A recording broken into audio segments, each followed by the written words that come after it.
Mahirap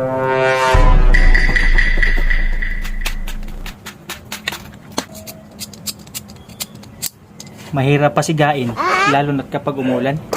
Gumamit ka pa rin ba sa dalawa mga busing? Gumamit ka pa rin ba ng lighter at saka posporo? Meron akong ipakita sa inyo mga busing. Chargeable na lighter via Type-C. Dito mo lang i-charge. At kapag na-charge mo ng mga busing, meron siyang battery indicator sa likod. At safety naman ito mga busing kapag isinilid ninyo sa inyong bag o sa inyong bulsa dahil meron na itong takip. At ang maganda dito mga busing is naka-plasma na ito mga busing. Ayan, tagal din ito malubat. Kahit ang kahoy mga busing ay kaya niya pasigain.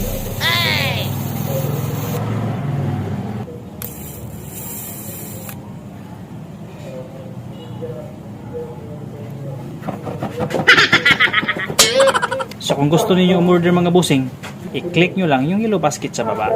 Ayos!